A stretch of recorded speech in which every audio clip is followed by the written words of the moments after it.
Assalamualaikum warahmatullahi wabarakatuh. Perkenalkan, nama saya Putri Aryani dari kelas RMKA Angkatan 2023 dengan NIM 2303042. Di sini saya akan menjelaskan terkait 5 diagram dan 1 kamus data yang telah saya susun bersama teman kelompok saya.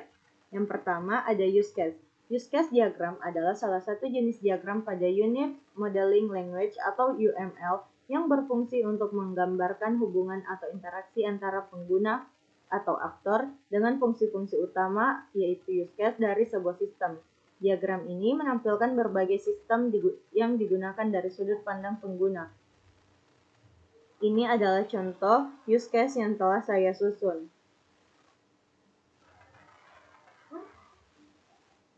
Baik, di sini ada aktor pasien yang akan meregistrasi melalui aplikasi Mobile JKN, lalu mengambil nomor antrian. Lalu petugas pendaftaran akan melakukan verifikasi data pasien yang mana akan input apabila pasiennya pasien lama maka data pasien akan ditarik, sedangkan apabila pasien yang datang merupakan pasien baru akan dilakukan input atau verifikasi kembali data. Selanjutnya, pasien akan melakukan autentifikasi menggunakan scan wajah atau fingerprint, sedangkan petugas pendaftaran akan melakukan sinkronisasi data ke ERME. Setelah itu, petugas pendaftaran akan mencetak tiket antrian, yang kemudian pasien akan menuju poliklinik, melakukan pemeriksaan oleh dokter, yang akan dilanjutkan entry rekam medis elektronik oleh dokter. Adapun apabila ada permintaan pemeriksaan penunjang, maka akan dilakukan pemeriksaan laboratorium di mana akan ada aktor yaitu petugas laboratorium yang berhubungan dengan teknik. Begitupun apabila ada pemeriksaan penunjang pemeriksaan radiologi. Selanjutnya yaitu sequence. Sequence diagram atau diagram urutan adalah sebuah diagram yang digunakan untuk menjelaskan dan menampilkan interaksi antar objek-objek dalam sebuah sistem secara terperinci. Selain itu, sequence diagram juga akan menampilkan pesan atau perintah yang dikirim beserta waktu pelaksanaannya. Objek-objek yang berhubungan dengan berjalannya proses operasi biasanya diurutkan dari kiri ke kanan. Seperti ini di mana ada pasien, TPP, rawat jalan, poli, rawat inap, pasien keluar, IGD,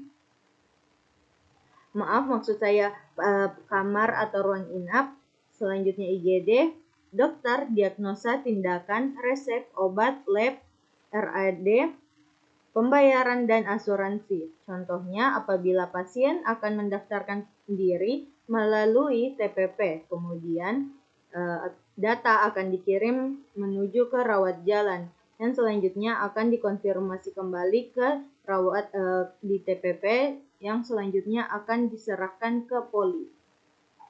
Di mana setelah itu dari rawat jalan dokter akan diperiksa dan akan menginput data melalui RME. Begitupun apabila ada pemeriksaan penunjang maka akan diminta melalui formulir untuk ke laboratorium. Sequence diagram rumah sakit menggambarkan alur interaksi pasien dengan berbagai unit dan sistem rumah sakit dari pendaftaran hingga pembayaran atau klaim asuransi.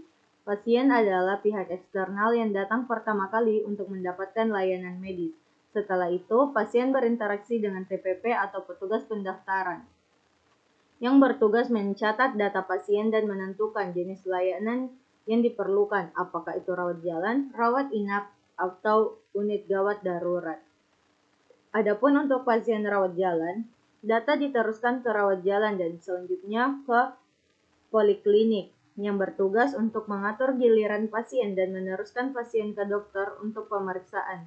Adapun jika diperlukan, poli dapat mengirim pasien ke laboratorium ataupun radiologi untuk melakukan pemeriksaan penunjang, yang mana hasil pemeriksaan akan dikembalikan ke poli atau ke dokter.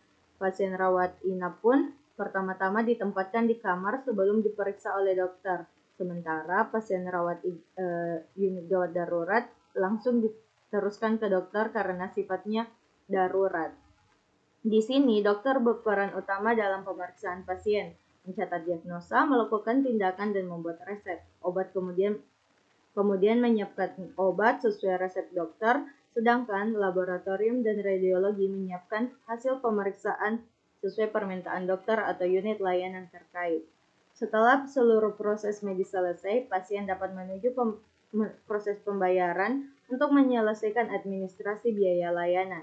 Jika pasien menggunakan asuransi, pembayaran akan berinteraksi dengan asuransi untuk klaim, dan konfirmasi klaim dikirim kembali ke sistem pembayaran. Selanjutnya, ada diagram konteks. Diagram konteks ini merupakan gambaran paling umum atau tingkat paling tinggi dari sebuah sistem, menunjukkan hubungan antara sebuah sistem dengan entitas luar, yang mana menunjukkan bagaimana sistem informasi rumah sakit atau SIRS menjadi pusat pengelolaan data yang terhubung dengan berbagai unit pelayanan dan manajemen di rumah sakit. SIRS menjadi media pertukaran data antara setiap unit sehingga seluruh proses administrasi, pelayanan medis, dan pelaporan dapat berjalan dengan terintegrasi. Di sini yang pertama ada kepala rumah sakit yang berfungsi menerima berbagai laporan yang dihasilkan oleh SIRS. Laporan yang diterima berupa laporan data, laporan kunjungan, laporan data tindakan, laporan data diagnosa, laporan data obat, dan laporan pembayaran. Seluruh informasi ini digunakan untuk pengawasan, evaluasi, dan pengambilan kebijakan strategis dalam manajemen rumah sakit. Yang kedua ada admin. Admin ini merupakan unit yang memasukkan sebagian besar data dasar ke dalam SIM-RS. Data yang mereka input melalui data petugas, data dokter, data poliklinik, data diagnosa, laporan data tindakan, laporan data hasil pemeriksaan, dan laporan data ruang rawat inap, hingga laporan pemeriksaan penunjang yang berkeperluan untuk administrasi dan pelaporan internal. Selanjutnya ada rekam medis atau tempat penerimaan pasien, berfungsi untuk memasukkan data pasien dan data kunjungan ke dalam SIRS. Data ini menjadi dasar untuk seluruh proses pelayanan medis. Setelah informasi tersebut diproses, SIRS menghasilkan laporan data pasien dan laporan kunjungan yang digunakan oleh bagian rekam medis dalam proses pendokumentasian dan pelaporan sistem rekam medis pasien. Yang keempat ada poliklinik. Poliklinik mengirimkan data pasien, data tindakan, dan slip rujukan ke dalam SIRS. Informasi tersebut kemudian diproses dan dikembalikan dalam bentuk laporan diagnosa serta laporan tindakan untuk digunakan dalam evaluasi pelayanan rawat jalan. Yang kelima ada poliklinik KIA atau keluarga ibu dan anak. Poliklinik KIA berinteraksi dengan SIRS untuk penginputan data diagnosa dan tindakan pemeriksaan ibu dan anak. Data yang mereka kirim menjadi data penyusunan laporan pelayanan KIA yang diolah oleh sistem. Yang keenam ada kepegawaian. Bagian kepegawaian ini memasukkan data pegawai ke dalam SIRS. Data ini kemudian menghasilkan laporan data pegawai yang dipergunakan untuk pengelolaan sumber daya manusia di rumah sakit. Selanjutnya ada apotik. Apotik menginput data obat, data pemakaian obat, dan permintaan obat ke dalam sistem. SIRS mengembalikan laporan obat, laporan pemakaian obat, dan laporan permintaan obat yang menjadi dasar pengelolaan logistik farmasi dan ketersediaan obat. Selanjutnya ada pelayanan ibu bersalin. Unit ini memasukkan data ibu bersalin ke dalam SIRS. Dari data tersebut, SIRS menghasilkan laporan ibu bersalin dan slip rujukan yang diperlukan dalam proses pelayanan maternal dan tindak lanjut medis. Selanjutnya ada IGD, rawat inap, dan laboratorium. Laboratorium ini memasukkan data hasil pemeriksaan ke dalam SIRS. Hasil pemeriksaan tersebut diolah oleh sistem dan dikembalikan dalam bentuk laporan untuk digunakan dokter dan perawat sebagai dasar pengembalian keputusan medis. Selanjutnya Ada DAD atau diagram alur data atau data flow diagram level 0. DAD level 0 atau biasa disebut dengan diagram dekomposisi adalah pengembangan dari diagram konteks yang menampilkan proses-proses utama di dalam sistem serta alur data antar proses, berfungsi menjelaskan bagaimana data bergerak di dalam sistem dan menggunakan proses-proses penting dan aliran informasi antar proses. Diagram yang kami susun ini menggambarkan alur pelayanan pasien di rumah sakit mulai dari pendaftaran hingga pelaporan. Alur ini menunjukkan bagaimana data pasien diproses secara terintegrasi antar unit untuk mendukung pelayanan dan administrasi yang efektif. Adapun pendaftaran 1.0 yaitu pasien yang datang ke tempat penerimaan pasien atau TPP menyerahkan data identitas dan tujuan kunjungan. Data tersebut kemudian dicatat pada tahap pendaftaran untuk memvalidasi identitas pasien dan tujuan kunjungan. Selanjutnya yaitu pemeriksaan 2.0. Pasien menjalani pemeriksaan di unit pelayanan seperti poliklinik, IGD, KIA, atau laboratorium. Hasil pemeriksaan menghasilkan data diagnosa dan tindakan yang diperlukan. Selanjutnya ada perawatan pasien 3.0.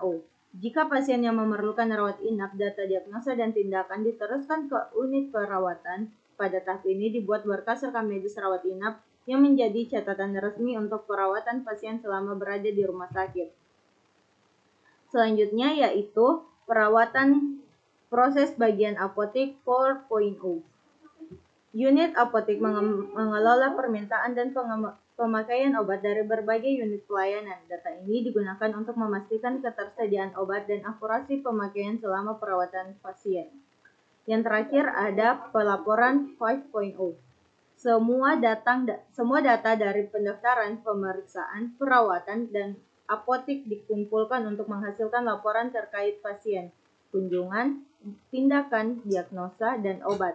Laporan ini kemudian diserahkan kepada kepala rekam medis sebagai dasar pengembalian keputusan manajemen. Selanjutnya ada kamus data. Kamus data ini atau data dictionaries merupakan sebuah dokumen atau tabel yang berisi daftar lengkap mengenai seluruh data yang digunakan dalam satu sistem informasi. Di dalam kamus data ini dijelaskan arti data, sumber data, tujuan penggunaan data, format data, tipe data, serta hubungan data dengan proses yang ada di dalam sistem. Namun, pada tabel yang saya tampilkan yaitu hanya terdapat nama atribut, tipe data, dan keterangan. Yang pertama, pada pasien. Nama atributnya yaitu NORM dengan varchar 20 merupakan dengan keterangan nomor rekam medis untuk pasien. Selanjutnya ada nama varchar 100 merupakan nama lengkap pasien. Selanjutnya ada NIK menggunakan varchar sebanyak 16 merupakan nomor induk kependudukan pasien. Selanjutnya ada jenis kelamin pasien dengan varchar 10, tempat lahir pasien dengan varchar 50, tanggal lahir pasien menggunakan date, golongan darah pasien dengan varchar 2, alamat lengkap dengan varchar 150, nomor HP pasien dengan varchar 15, email pasien dengan varchar 100, status perkawinan dengan varchar 20, pekerjaan pasien dengan varchar 50, agama pasien dengan varchar 10, nama penanggung jawab varchar sebanyak 100, nomor HP penanggung jawab dengan varchar 12, hubungan penanggung jawab dengan varchar 20, jenis pembayaran pasien sebanyak 20. Selanjutnya pada form kepegawaian. Adapun atribut yang pertama yaitu kode kepegawaian menggunakan varchar sebanyak 10, nama kepegawaian atau nama pegawai dengan varchar sebanyak 50, profesi pegawai dengan varchar 50, dan nomor HP pegawai dengan varchar 12. Selanjutnya pada form ruangan. Ada 3 yaitu kode, nama, dan tarif. Ketiga-tiganya menggunakan varchar, ada yang 10, 100, dan 10. Selanjutnya pada form diagnosa, kode diagnosa varchar 10 dan nama diagnosa dengan varchar 100. Begitupun pada tindakan, yaitu ada kode tindakan dan nama tindakan. Begitu juga pada obat, dan selanjutnya pada form TPP. Form TPP ini ada atribut kode TPP, nomor rekam medis, tanggal masuk, keluhan, kode ruangan, kode kepegawaian. Vouchernya yaitu 10, 10, 100, 10, 10, dan tanggal yaitu menggunakan tipe data date.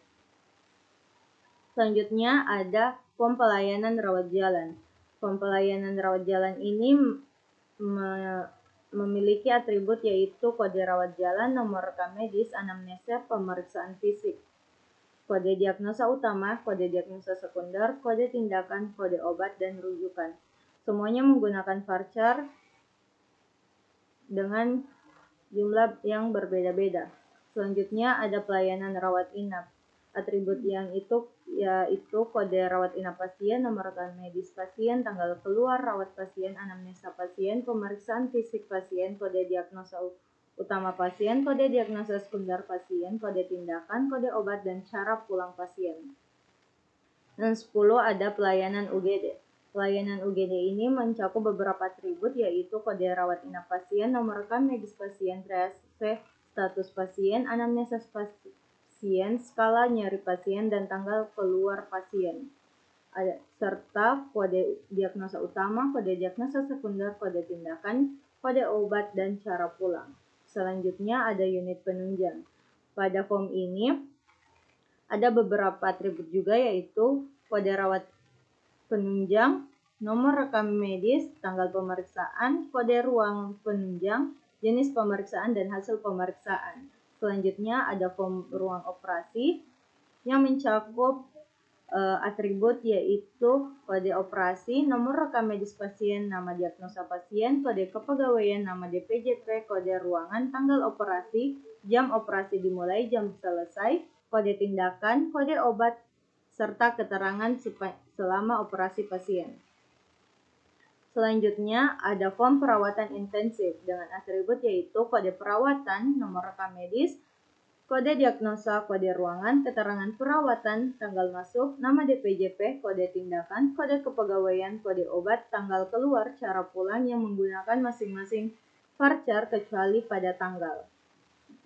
Selanjutnya pada apotek dengan 5 atribut yaitu kode apotek, no RM, tanggal, kode obat, nama DPJP, begitupun tipe datanya sama, masing-masing menggunakan voucher kecuali tanggal.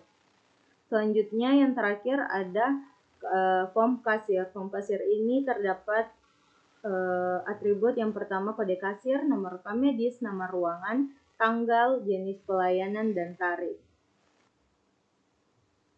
Selanjutnya ada ERD. ERD ini adalah singkatan dari Entity Relationship Diagram atau diagram hubungan entitas. Ini merupakan sebuah model data konseptual berupa notasi grafis yang digunakan untuk merancang struktur basis data atau database. ERD ini secara visual dapat digambarkan seperti ini. Yang pertama di sini ada entitas pasien. Entitas pasien ini berisi beberapa identitas dasar pasien yang menjadi pusat dari seluruh alur pelayanan rumah sakit. Atributnya yaitu nomor rekam medis, nama pasien, tanggal lahir, tempat lahir, jenis kelamin,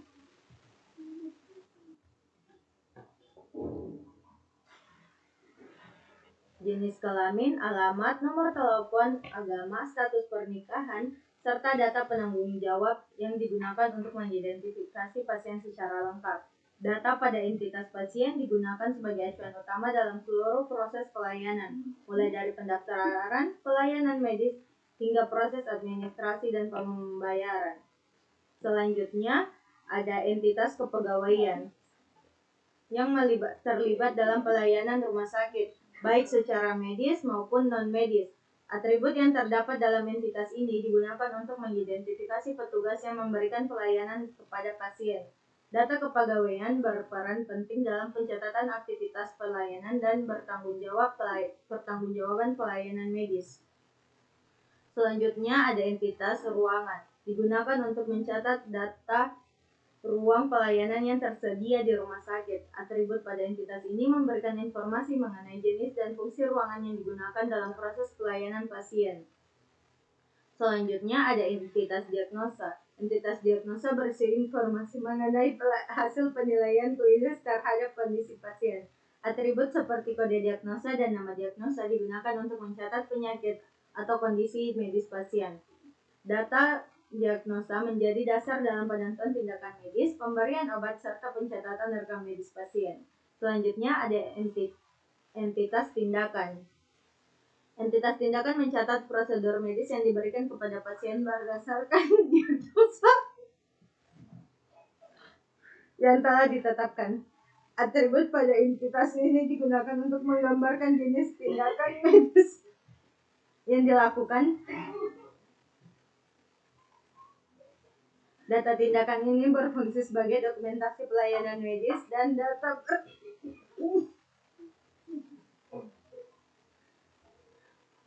perhitungan biaya pelayanan.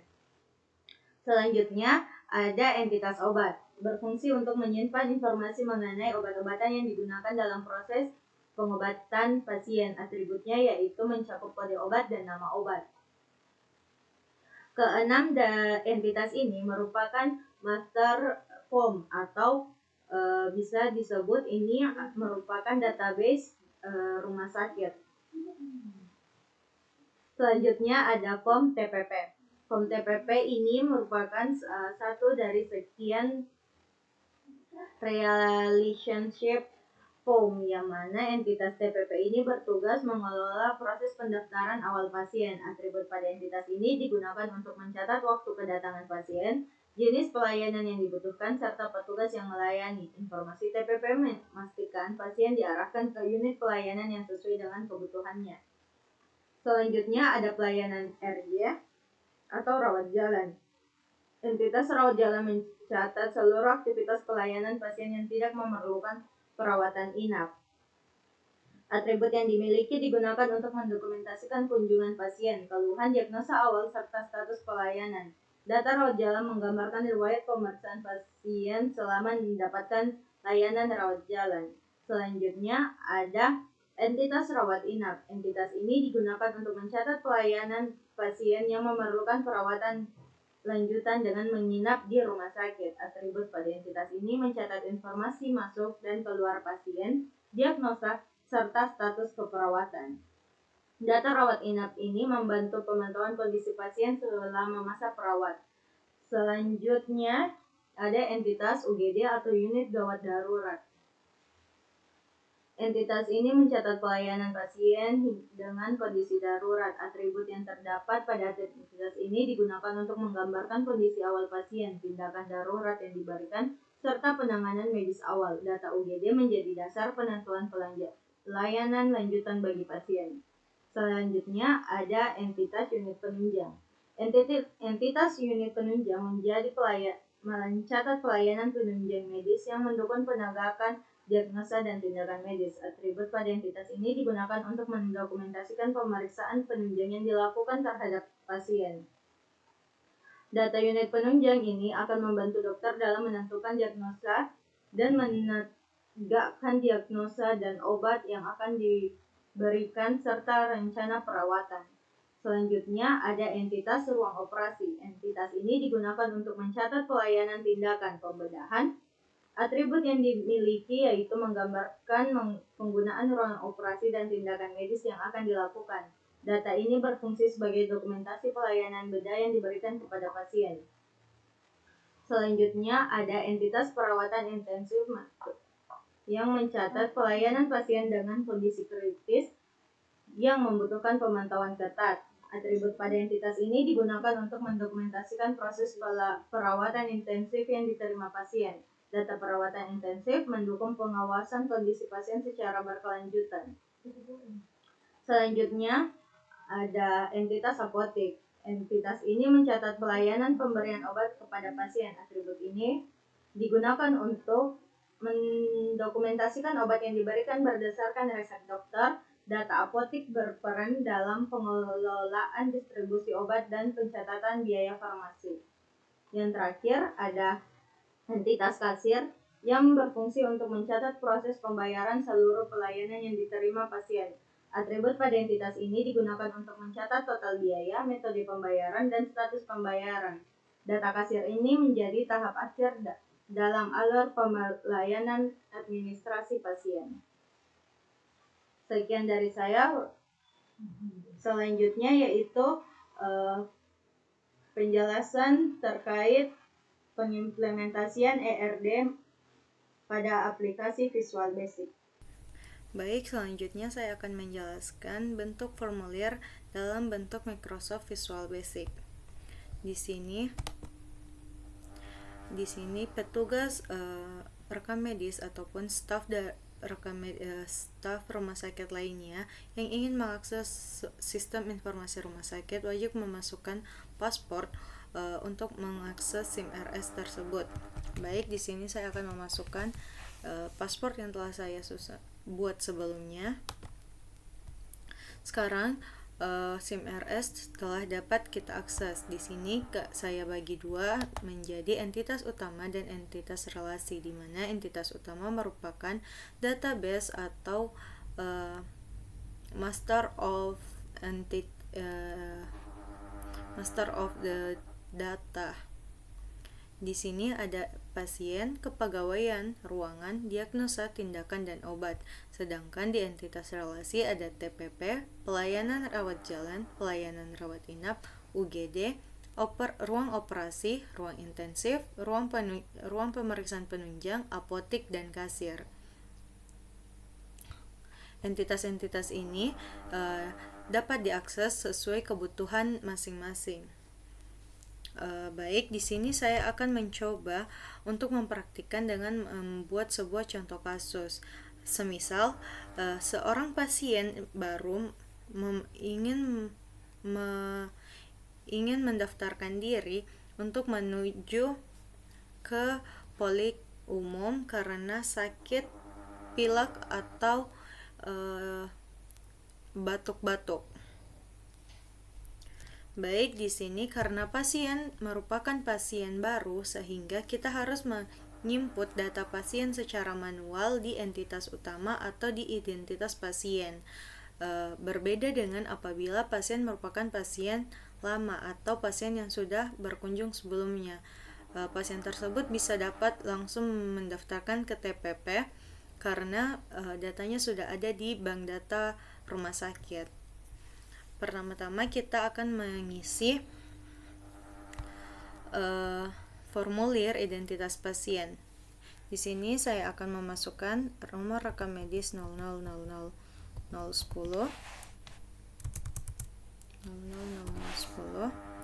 dengan nama pasien Putri Aryani, NIK 737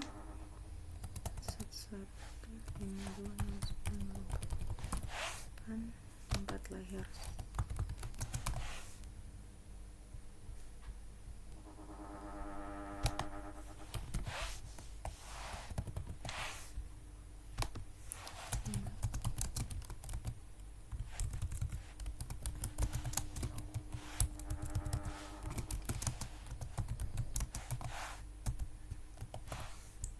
Nomor HP,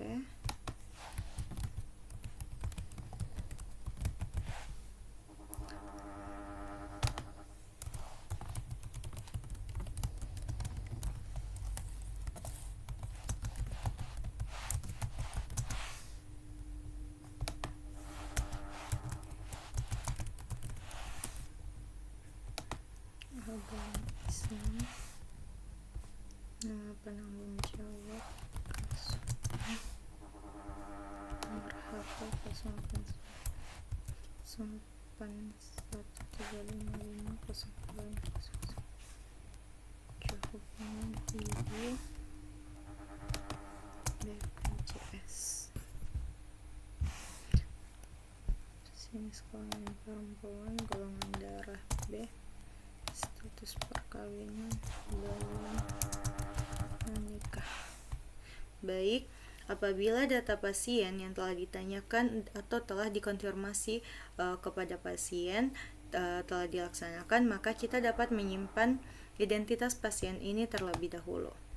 Baik, setelah disimpan, kita akan menuju ke entitas relasi tempat pendaftaran pasien. Di sini untuk kode TPP itu kita akan membuat kode TPP sendiri agar untuk melakukan relasi-relasi untuk mempermudah relasi antar formulir-formulir secara berulang. Di sini saya akan memasukkan kode TPP di mana kode TPP yang terakhir saya gunakan yaitu 007, sekarang saya akan menggunakan 008. Nomor RM pasien 000010. Baik, untuk keluhannya yaitu sakit pilek dan tenggorokan gatal selama 3 hari.